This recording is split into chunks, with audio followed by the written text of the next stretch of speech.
Assalamualaikum warahmatullahi wabarakatuh. Perkenalkan, nama saya Rulus Dwi Anggraini, saya mahasiswa PAI semester 3. Di sini saya perwakilan dari kelompok 1 yang akan memaparkan hasil penelitian kami tentang Indeks Prestasi Kumulatif atau biasa yang disebut dengan IPK semester 2 angkatan 2022. Sebelum ke materi, izinkan saya mengenalkan anggota kelompok kami.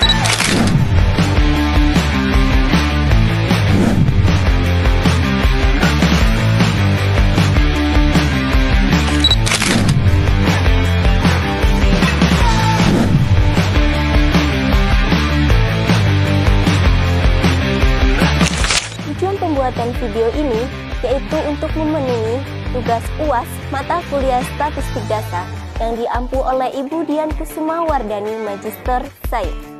Baik, adapun materi yang akan kami paparkan yang pertama yaitu mengenai mean, modus, median, varian, serta standar deviasi yang akan dipaparkan oleh kelompok 1.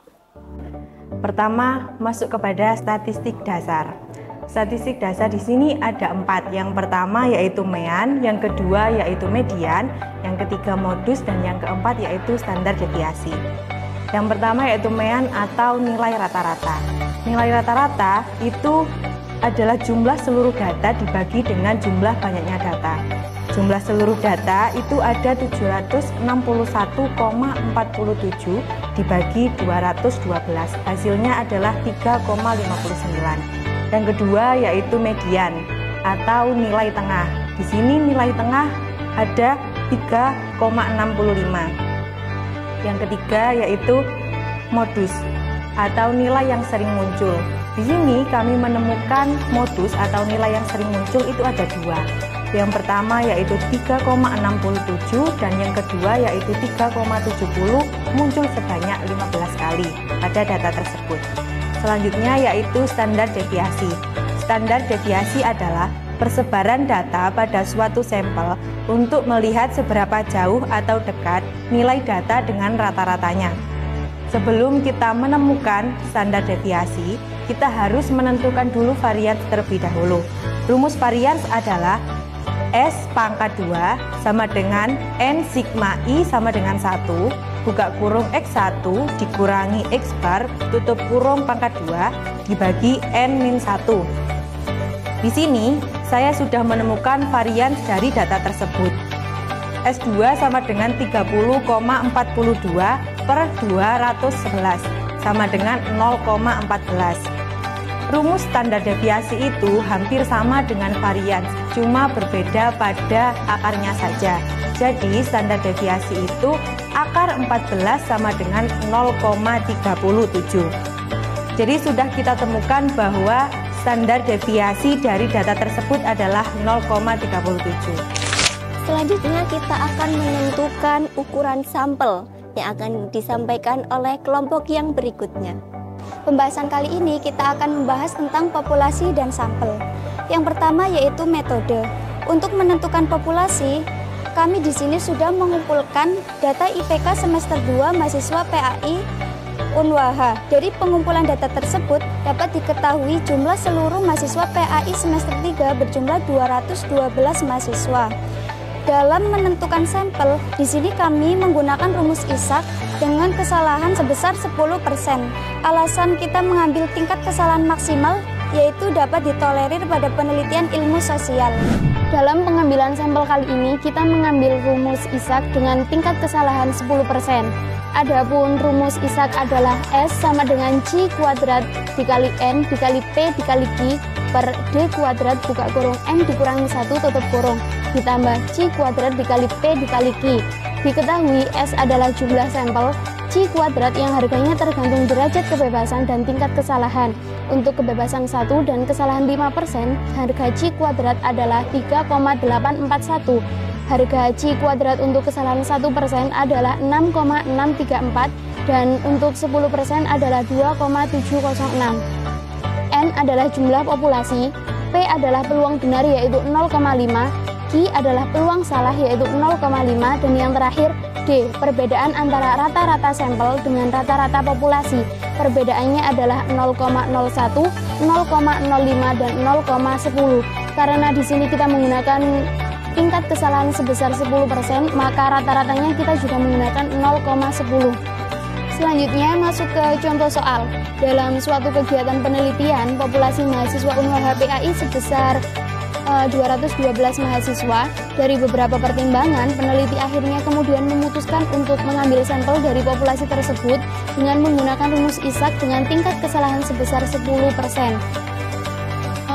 Selanjutnya penerapannya, S sama dengan C kuadrat adalah 2706 dikali 212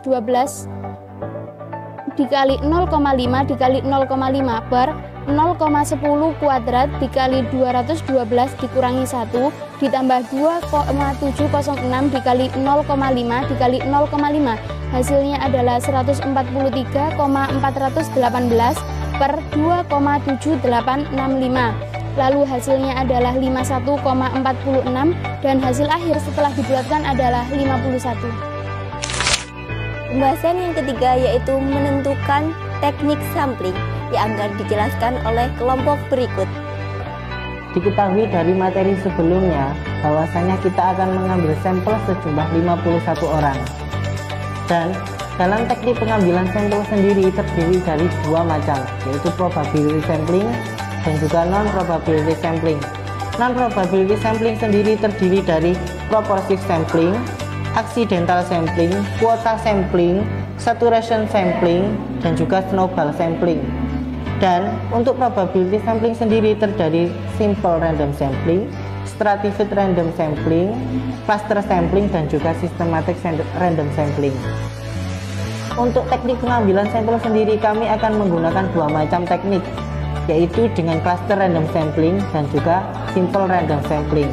Alasan kami menggunakan cluster random sampling adalah karena populasinya terlalu banyak dan juga cluster random sampling juga diperuntukkan untuk populasi yang terlalu banyak.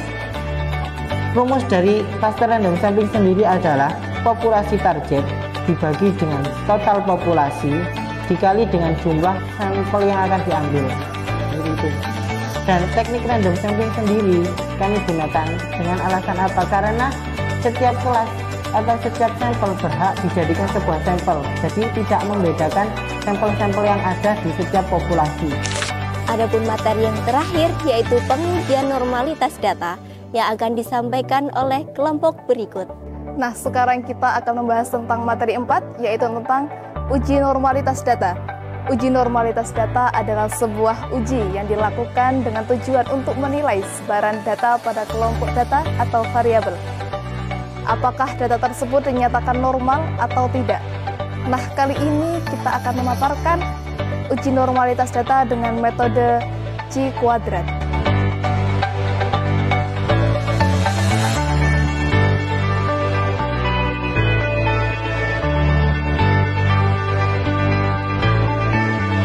Nah, alasan bahwasanya uji normalitas data tersebut adalah tidak normal, yaitu dengan perhitungan C kuadrat tabel dan juga C kuadrat hitung adalah lebih besar dari C kuadrat hitung dengan kesalahan 20%. Uji normalitas data berguna untuk menentukan data yang berdistribusi normal atau tidak normal. Maka data disebut normal itu apabila data tersebut lebih dari 30 angka. Nah, untuk memberikan kepastian apakah data tersebut normal atau tidak, maka digunakanlah uji normalitas data. Nah, itulah tadi pemaparan materi dari kelompok 1. Semoga bermanfaat untuk kita semua. Wassalamualaikum warahmatullahi wabarakatuh.